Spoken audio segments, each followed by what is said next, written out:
नमस्कार, मैं रविश कुमार। पेट्रोलियम मंत्री का मंत्रालय तो बदल गया, लेकिन पेट्रोल का दाम कम नहीं हुआ। नए मंत्री ने भी आकर ऐलान नहीं किया कि पेट्रोल के दाम फिर से 60 रुपए लीटर हो जाएंगे। ऐसी किसी हेडलाइन की तलाश में फिलहाल नए पेट्रोलियम मंत्री के पदभार ग्रहण करने की तस्वीरों से ही काम चलाया जा रहा है।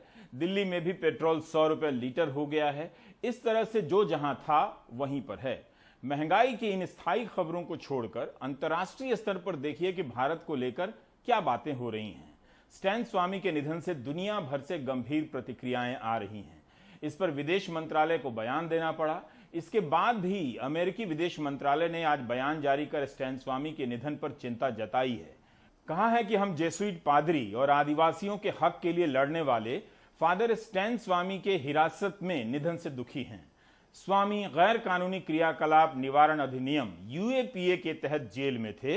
हम सरकार से मांग करते हैं कि एक स्वस्थ लोकतंत्र में मानवाधिकार कार्यकर्ताओं की महत्वपूर्ण भूमिका का सम्मान करे। भारत के विदेश मंत्रालय ने कहा है कि भारत अपने सभी नागरिकों के मानवाधिकार की रक्षा करता है और प्रोत्साहित करता है। विदेश मंत्रालय को पता नहीं है कि जब कश्मीर में इंटरनेट और फोन बंद किए गए थे तब गृहमंत्री अमित शाह ने क्या कहा था। उसमें गृहमंत्री कह रहे हैं, आपको सुना रहा हूं, कि टेलीफोन की सेवा नहीं मिलती है तो वो ह्यूमन राइट लगता है। पूर्व नौकरशाहों के कार्यक्रम में गृहमंत्री ने कहा था, just to remind you, not only विदेश मंत्रालय। एक दौर चालू हुआ आतंकवाद का, जिसने अब तक 41,800 लोग मारे गए हैं। 41,000। ह्यूमन राइट के सवाल उठाने वालों को मैं पूछना चाहता हूं, 41,800 लोग मारे गए हैं। इनकी विधवाओं के ह्यूमन राइट की कभी आपने चिंता की है? इनके यतीम बच्चों के ह्यूमन राइट की कभी आपने चिंता की है क्या? टेलीफोन की सेवाएं नहीं मिलती है, वो ह्यूमन राइट लगता है? 41,800 लोग मारे गए। फादर स्टैन स्वामी के निधन से दुनिया भर में अच्छा संकेत नहीं गया है। इसी केस में अमेरिका की फोरेंसिक लैब आर्सेनल ने तमाम सबूतों की जांच कर बताया है कि आरोपियों के कंप्यूटर में साइबर हमलावरों ने सबूत प्लांट किए। यह कितनी गंभीर बात है। फ्रांस से रफाल को लेकर जांच की खबर के बाद एक और खबर आई है। ब्रिटेन की केन एनर्जी ने दावा किया है कि उसे पेरिस में भारत की 20 मिलियन यूरो की संपत्तियों को जब्त करने का न्यायिक आदेश मिला है। भारतीय रुपए में 176 करोड़ होता है। कंपनी का दावा है कि उसे फ्रांस की अदालत से पेरिस में मौजूद भारत सरकार की संपत्तियों को जब्त करने का आदेश मिला है। इस कंपनी और भारत सरकार के बीच टैक्स के विवाद का इतिहास बहुत लंबा है। अंतर्राष्ट्रीय ट्रिब्यूनल में यह कंपनी भारत सरकार के खिलाफ जीत गई है। ट्रिब्यूनल ने आदेश दिया है कि भारत सरकार को 1.2 बिलियन डॉलर कंपनी को लौटाने होंगे। भारत को इस राशि पर जुर्माना वगैरह भी देना होगा। कंपनी का कहना है कि अगर भारत सरकार उसके पैसे नहीं देगी तो दुनिया भर के देशों में मुकदमा करेगी और वहां मौजूद भारत सरकार के दफ्तरों, बैंकों और संपत्तियों पर अपना कब्जा मांगेगी। भारत के वित्त मंत्रालय ने कहा है कि उसे फ्रांस के किसी कोर्ट से इस तरह का कोई नोटिस नहीं मिला है। सरकार पता लगा रही है और कानूनी चुनौती देने के लिए तैयार है। मुझे रोज ऐसे सताए गए लोग ईमेल करते हैं, फोन करते हैं कि उनकी जमीन और मकान पर फला नेता और पुलिस के लोग मिलकर कब्जा कर रहे हैं। अगर ब्रिटेन की कंपनी पेरिस में ऐसा कर भी लेती है तो चिंता की बात नहीं। इन भारतीय नेताओं और पुलिस अधिकारियों को पेरिस भेजा जाना चाहिए। वे 1 मिनट में ब्रिटिश कंपनी से कब्जा छुड़ाकर अपना कब्जा कर लेंगे। जब से प्रधानमंत्री राज्य मंत्री विस्तार परियोजना अर्थात मंत्रिमंडल विस्तार का समाचार गोंडा समाचार, आगरा समाचार और बलिया समाचार में बदलते हुए कुर्मी समाचार, ब्राह्मण समाचार में बदला है, मुझे लगता है कि हमें अंतर्राष्ट्रीय समाचारों का ट्रैक पकड़ लेना चाहिए। ब्राजील चलना चाहिए, जहां के अखबारों की हेडलाइन में भारत को विस्तार से जगह मिल रही है। भारत बायोटेक को स्वदेशी बताकर उससे खुद को जोड़ लेने की छवि ब्राजील में भारत को नुकसान पहुंचा रही है। 28 नवंबर 2020 को प्रधानमंत्री मोदी ने हैदराबाद स्थित इस कंपनी के प्लांट का दौरा किया। तभी इस छवि के साथ धारणा बनने लगी कि भारत और भारत के वैज्ञानिक टीका बना रहे हैं। 9 मई को सुप्रीम कोर्ट में हलफनामा देकर सरकार ने कहा कि भारत बायोटेक और सीरम को रिसर्च और डेवलपमेंट के लिए एक नया पैसा नहीं दिया है। तब भी जब भारत बायोटेक के साथ आईसीएमआर भी साझीदार है पेटेंट में। बार बार दोहराया जाता है कि भारत के वैज्ञानिकों ने टीका बनाया है। हम आज तक नहीं जानते कि भारत के वे कौन से वैज्ञानिक हैं। 28 जून को विंबलडन कोर्ट में डेम सारा गिलबर्ट को सलामी दी गई। गिलबर्ट ने टीके की खोज की है। टेनिस का मैच देखने आए दर्शकों ने खड़े होकर उन्हें सलामी दी। गिलबर्ट की खोज के आधार पर ही ऑक्सफोर्ड का टीका बना है। फिर भारत के वे वैज्ञानिक कहां हैं, उनका नाम और चेहरा अभी तक सामने क्यों नहीं आया है, ताकि हम सभी खड़े होकर उन्हें भी अपनी अपनी जगह से सलामी दे सकें। ब्राजील की बात करनी थी, होने लगी भारत की। यही होता है, भारत की बात कीजिए तो होने लग जाती है ब्राजील की। ब्राजील में भारत बायोटेक के कोवैक्सीन के साथ हुए करार को लेकर वहां का सुप्रीम कोर्ट, संसद की कमेटी और स्वास्थ्य मंत्रालय जांच में लगा हुआ है। राष्ट्रपति बोल्सोनारो विरोध प्रदर्शनों से घिरे हुए हैं। कोविड के दौर में खराब काम करने से नाराज जनता 40 से अधिक शहरों में प्रदर्शन कर चुकी है। कोवैक्सीन से जुड़े कथित भ्रष्टाचार के मामलों को लेकर भी लोगों में गुस्सा है। लोग पूछ रहे हैं कि जब कोवैक्सीन को ब्राजील की नियामक संस्था और WHO ने मंजूरी नहीं दी तो उस समय इसके साथ करार क्यों किया गया? क्यों फाइजर के सस्ते प्रस्ताव को ठुकराकर कोवैक्सीन के साथ महंगी डील की गई? बोल्सोनारो सरकार ने भारत बायोटेक के साथ $32 करोड़ यानी करीब 2375 करोड़ रुपए की डील की थी। ये ब्राजील द्वारा टीके के लिए की गई सबसे महंगी डील है। डील हो जाने के बाद 8 मार्च को भारत बायोटेक ने ब्राजील में आपातकालीन इस्तेमाल के लिए मंजूरी मांगी। 30 मार्च 2021 को ब्राजील के स्वास्थ्य नियामक एनवीसा ने कंपनी को सर्टिफिकेट देने से इनकार कर दिया और उसके आयात पर रोक लगा दी। तब भारत बायोटेक के चेयरमैन डॉक्टर कृष्णा एल्ला ने कहा था कि एनवीसा राष्ट्रवादी फैसला ले रही है क्योंकि वो भारत के टीके को ब्राजील से बाहर रखना चाहती है। वे इस फैसले का विरोध करेंगे और इसके खिलाफ अपील करेंगे। ये सारी तस्वीरें हमें ब्राजील की गिल ओलिवेरा, समांथा हनॉफ और कैरन ल्यूकमन ने भेजी हैं। इन सभी का कहना है कि वे दुनिया को बताना चाहते हैं कि ब्राजील में क्या हो रहा है। प्रदर्शनों में वामपंथ और दक्षिणपंथी विचारधाराओं की पार्टियां, नौजवान और बुजुर्ग सब शामिल हैं। वहां पर लोग पोस्टर लेकर चल रहे हैं कि टीका दो, रिश्वत नहीं। लोग स्वास्थ्य और विज्ञान की बात कर रहे हैं, शिक्षा और लोकतंत्र की बात कर रहे हैं। बोल्सोनारो को इन सब के लिए खतरा बता रहे हैं, उनके सत्ता से हटने की मांग कर रहे हैं। ब्राजील की संसद की कमेटी बोल्सोनारो सरकार की महामारी के दौरान व्यवस्था और हाइड्रोक्सीक्लोरोक्विन और कोवैक्सीन को लेकर जांच कर रही है। दोनों के ही तार भारत से जुड़े हैं। ब्राजील के चैनलों पर इस कमेटी की सुनवाई का सीधा प्रसारण किया जा रहा है। पूरा देश देखता है कि इस मामले में क्या कहा जा रहा है। भारत की तरह नहीं कि बंद लिफाफे में जानकारी दी जाती है। संसद की जो कमेटी इस मामले की जांच कर रही है, उसकी कार्रवाई का सीधा प्रसारण पूरे देश में होता है। सवाल उठ रहे हैं कि सिंगापुर की एक कंपनी ने भारत बायोटेक के बदले 334 करोड़ का बिल कैसे बना दिया, जबकि इस कंपनी का नाम सौदे में था ही नहीं। ये कंपनी क्यों भारत बायोटेक के बदले ब्राजील सरकार से अग्रिम भुगतान के लिए कह रही थी? वहां के स्वास्थ्य अधिकारी रिकार्डो मिरांडा ने सीनेट में कहा है कि उन पर बहुत ज्यादा दबाव था कि इस बिल को मंजूर कर दें, तभी संदेह हुआ कि कुछ गड़बड़ है। बोल्सोनारो को जानकारी दी गई लेकिन उन्होंने कोई कदम नहीं उठाए। भारत बायोटेक ने कहा है कि यह कंपनी कोई शेल कंपनी नहीं है, यानी फर्जी नहीं है। कृष्णा एल्ला की है जो 2020 से काम कर रही है। इसका काम टीके की बिक्री और मार्केटिंग देखना है। भारत बायोटेक की सफाई को ब्राजील में कई स्तर पर चुनौती दी जा रही है। 29 जून को भारत बायोटेक का बयान आया था, लेकिन उसके बाद भी ब्राजील में तूफान नहीं थमा। हमारी सहयोगी वृंदा ने शोभन सक्सेना से बात की। आपने दीवार में शोभन सक्सेना, फ्लोरेंसिया कोस्टा की रिपोर्ट देखी होगी। इन दोनों ने मिलकर इस विवाद पर अब तक 6 रिपोर्ट प्रकाशित किए हैं।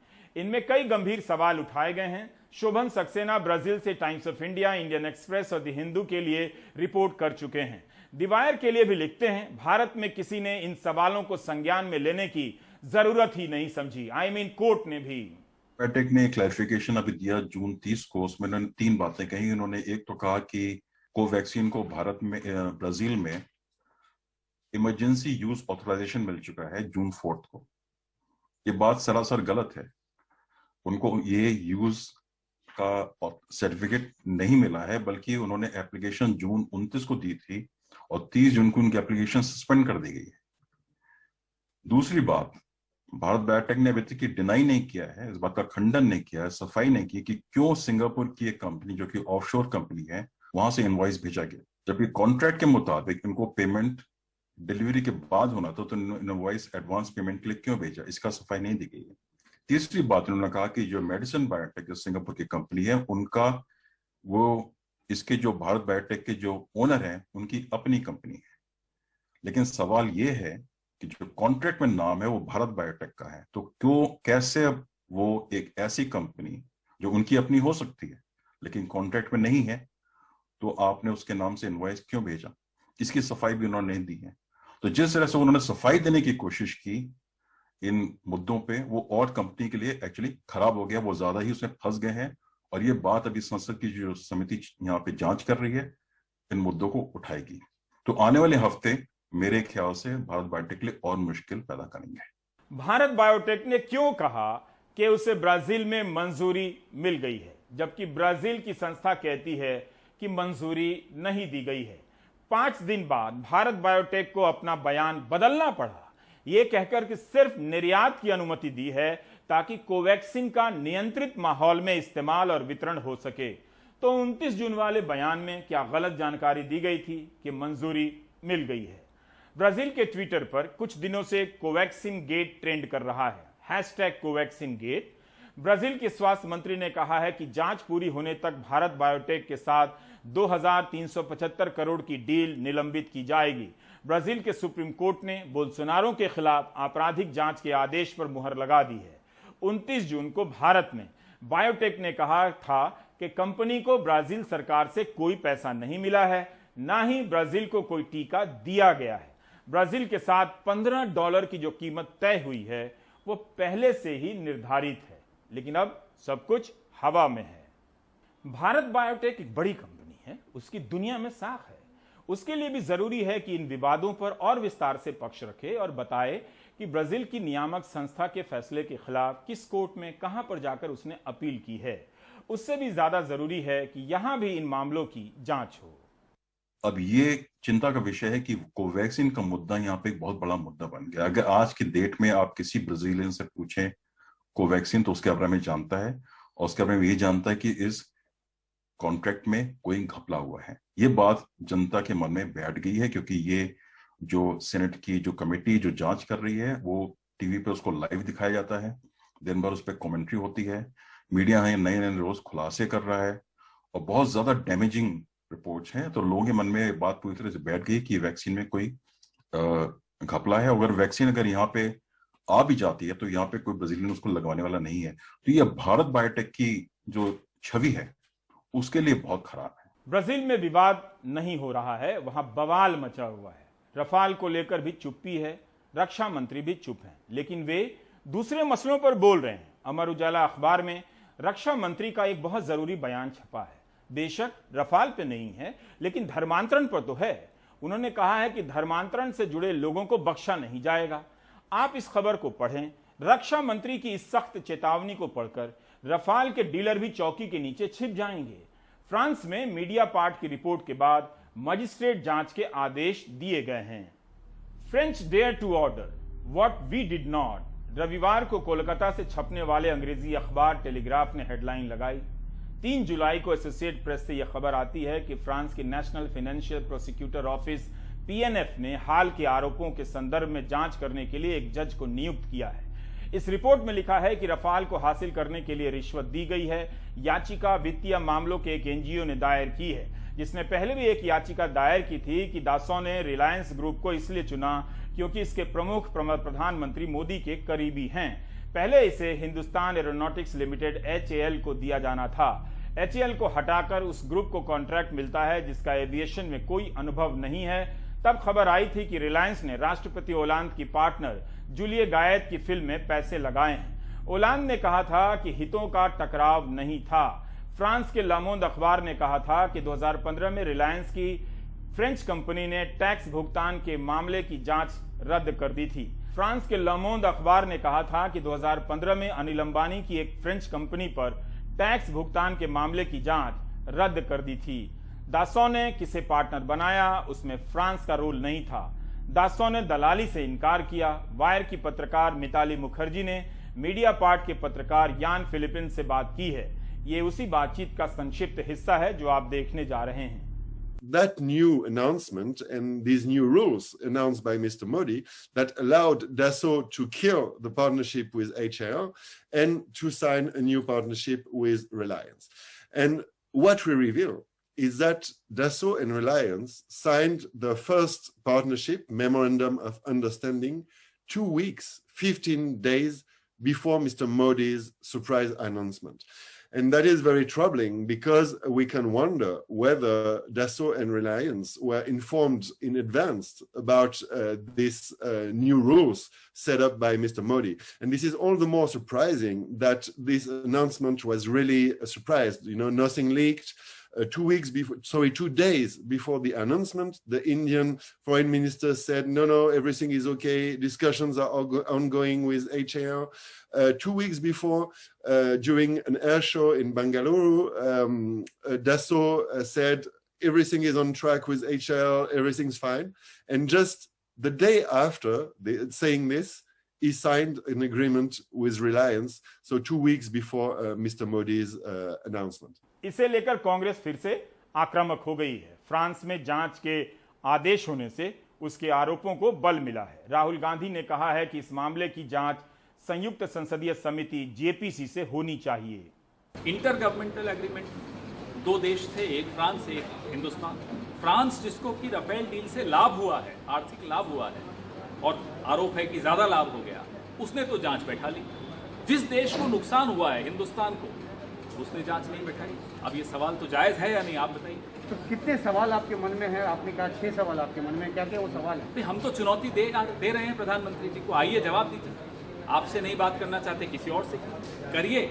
आप हमें बताइए कि 126 विमान खरीदने थे, उनको घटाकर 36 क्यों किया गया? 570 करोड़ रुपए का एक विमान होना था, आपने 1670 करोड़ क्यों खर्च किए उस एक विमान पर? आप ये बताइए कि जो एग्रीमेंट थी उसमें एंटी करप्शन क्लॉज था, जो यूपीए के वक्त भी था, आपके रक्षा मंत्रालय ने भी रखने की चेष्टा की, आपने क्यों हटवा दिया? आप ये बताइए कि जो क्लॉज था जिसमें मिडिलमैन नहीं होने चाहिए थे, वो क्लॉज क्यों हटा दिया? आप यह बताइए कि HAL जिसमें 108 विमान हिंदुस्तान में बनने थे, यहाँ रोजगार मिलता, वो आपने क्यों हटा दिया एग्रीमेंट से और आपने एक प्राइवेट पार्टी को ले आए ऑफसेट पार्टनर? ये तमाम सवाल हैं जिसके उत्तर चाहिए। इसके जवाब में बीजेपी के संबित पात्रा का बयान काफी मजेदार है। इस बयान में पात्रा कह रहे हैं कि कोई बड़ी बात नहीं है कि जिस देश में आरोप लगते हैं वो जांच करती है। सवाल तो वही है कि भारत में भी आरोप लग रहे हैं, तो यहां जांच क्यों नहीं हो रही है?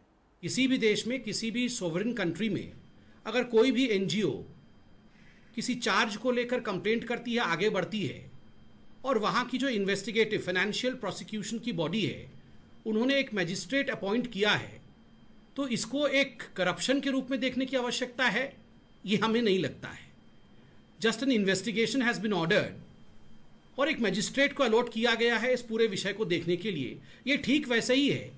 आप देखते होंगे भारतवर्ष में जिस प्रकार से कोई फाइल आती है किसी कॉम्पिटेंट अथॉरिटी के पास और वो फाइल के ऊपर हस्ताक्षर करता है कि प्लीज एक्ट अकॉर्डिंगली, बस वैसे ही है। किसी ने कंप्लेन किया, एक एनजीओ ने कंप्लेन किया है, उस एनजीओ का नाम भी आपके सामने आया है, फ्रांसिस सेरपा, ऐसा एक एनजीओ का नाम है। उन्होंने राफेल को लेकर, वो पहले भी कंप्लेन करते रहे थे, कंप्लेन किया है, एक मैजिस्ट्रेट असाइन किया गया है।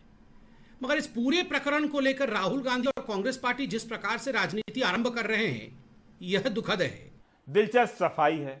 भारत में सुप्रीम कोर्ट ने सीबीआई से जांच की याचिका को ठुकरा दिया था, लेकिन क्या बीजेपी को याद नहीं कि जब यशवंत सिन्हा, अरुण शौरी, प्रशांत भूषण ने इस फैसले की समीक्षा याचिका दायर की थी कि सभी तथ्य पेश नहीं किए गए हैं, तब कोर्ट ने उनकी याचिका रद्द कर दी थी। लेकिन उसमें एक बात कही गई थी।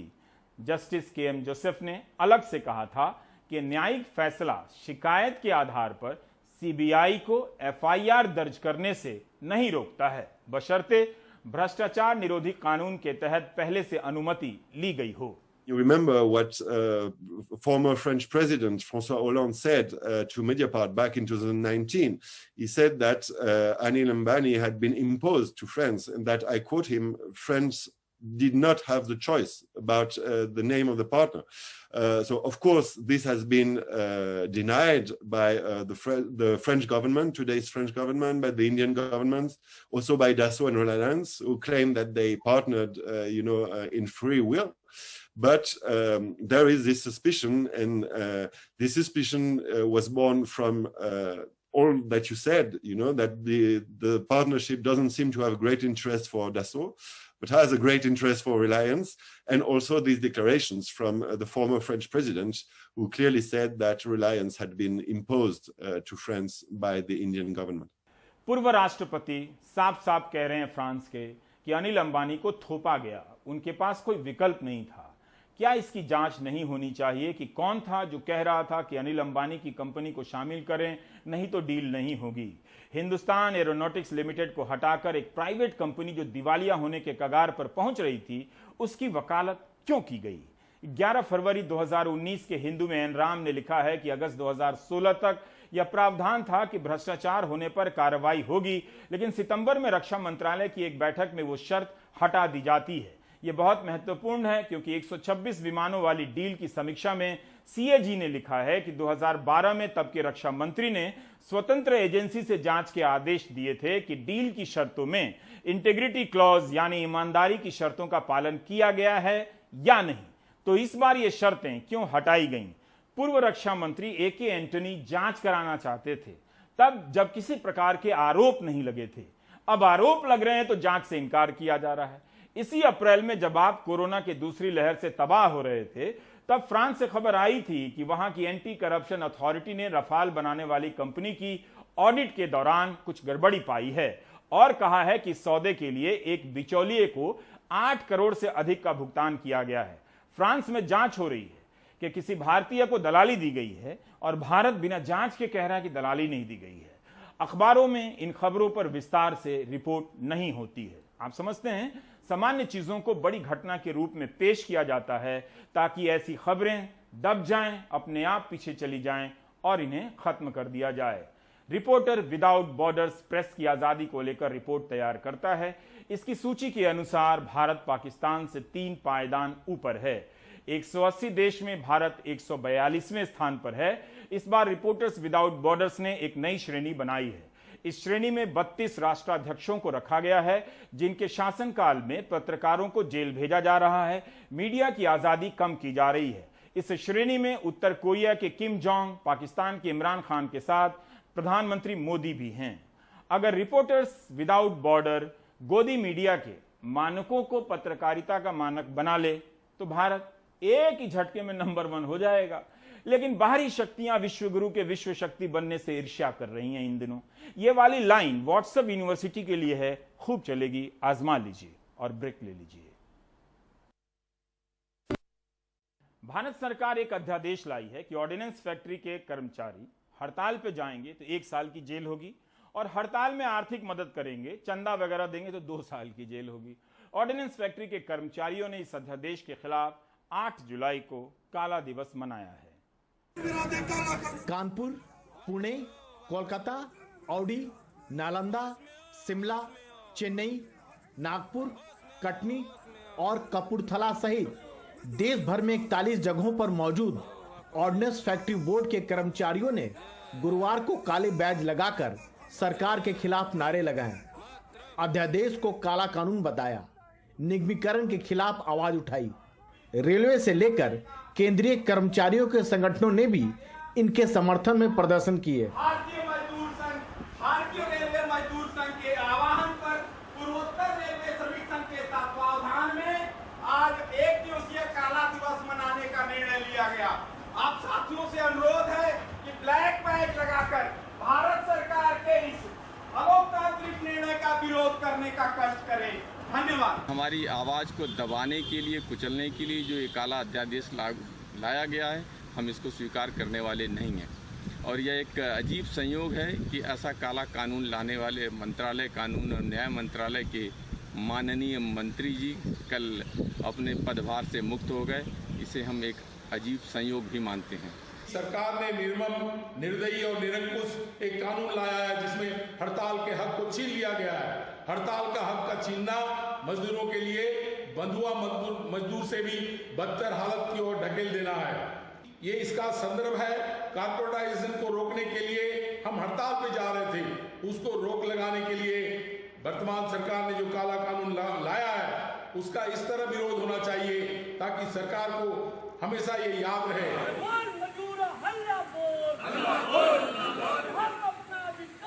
ऑर्डिनेंस फैक्ट्री बोर्ड के कर्मचारियों के गुस्से की बड़ी वजह है 30 जून को लाया गया आवश्यक रक्षा सेवाएं अध्यादेश 2021।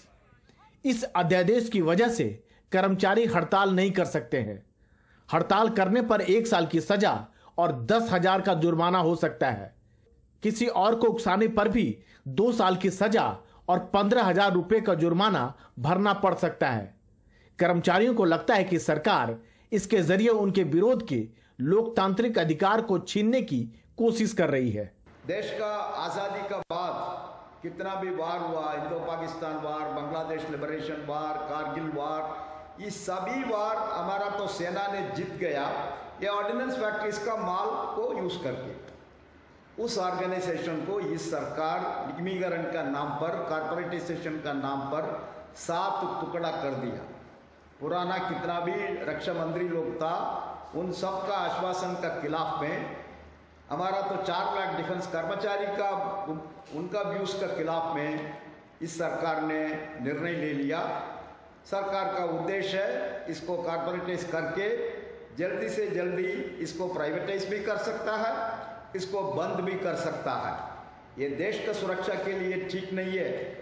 और हमारा तो 76,000 कर्मचारी है, उनका भविष्य भी बहुत बड़ा गंभीर सवाल में है। कर्मचारी पहले से ही ऑर्डिनेंस फैक्ट्री बोर्ड के निगमीकरण के फैसले के खिलाफ हैं। उनको लगता है इसी बहाने सरकार इन कारखानों को निजी हाथों में बेच देगी। सरकार के फैसले के खिलाफ कर्मचारियों का संयुक्त संघर्ष समिति देश के सभी राज्यों के मुख्यमंत्री, राजनीतिक दलों के अध्यक्षों और रक्षा मामलों के संसदीय समिति के सदस्यों को भी चिट्ठी लिखेगा। प्रधानमंत्री जी जब गुजरात के मुख्यमंत्री थे, यही प्रधानमंत्री महोदय बताते थे कि PSUs का जन्म खत्म करने के लिए होता है, आत्महत्या के लिए होता है। आज यही प्रधानमंत्री महोदय अपने मित्रों का सहयोग लेकर, पूंजीवादियों का सहयोग लेकर हमारी आयुध निर्माणियों को कॉर्पोरेशन में तब्दील कर रहे हैं। इसका मतलब वो हमें मारना चाहते हैं, आयुध निर्माणियों को खत्म करना चाहते हैं, देश की आत्मनिर्भरता को समाप्त करना चाहते हैं रक्षा क्षेत्र में।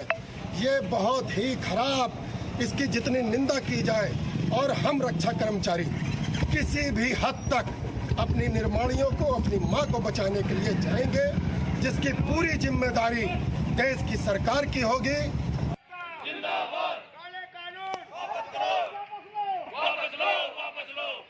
16 जून को कैबिनेट की बैठक में मोदी सरकार ने ऑर्डिनेंस के सारे कारखानों को 7 कॉरपोरेशन में बांटने का फैसला किया है।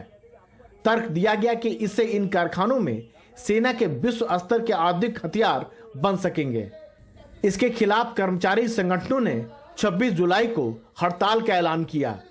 कर्मचारी संगठन 8 जुलाई को हड़ताल का नोटिस दे पाते, उससे पहले सरकार ने 30 जून को अध्यादेश लाकर हड़ताल को ही गैर कानूनी घोषित करवा दिया। अब कर्मचारी संगठन अध्यादेश के खिलाफ कोर्ट जाने की तैयारी में भी हैं।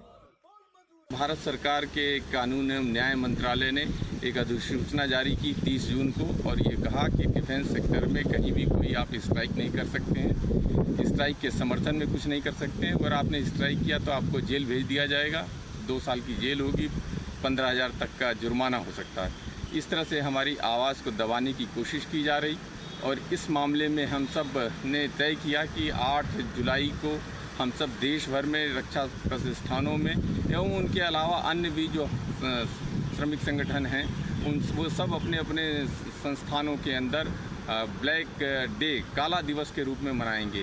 हम सारे कर्मचारी, हम पूरे हिंदुस्तान के कर्मचारी इस केंद्र सरकार के खिलाफ ये काला कानून वापस जब तक सरकार नहीं लेगी, हम समयबद्ध तरीके से और लोकतांत्रिक तरीके से हमारे तीनों फेडरेशन इस सरकार को झुकाने के लिए प्रयासरत रहेंगे। और ये आंदोलन आज तो शुरुआत है, ये आंदोलन मोहल्ले मोहल्ले, घर घर जन जागरण करेंगे कि सरकार ने हमारा मौलिक अधिकार छीना है। देश के लिए हथियार बनाने वाले कामगारों को भी काला दिवस मनाना पड़े तो यह चिंता की बात है। अच्छा हो सरकार बातचीत कर मामला सुलझाए। यह हजारों लोगों के भविष्य का मामला है और देश की प्रतिरक्षा के कड़ी का एक अहम पहलू भी। नई दिल्ली से राजीव रंजन, एनडीटीवी इंडिया।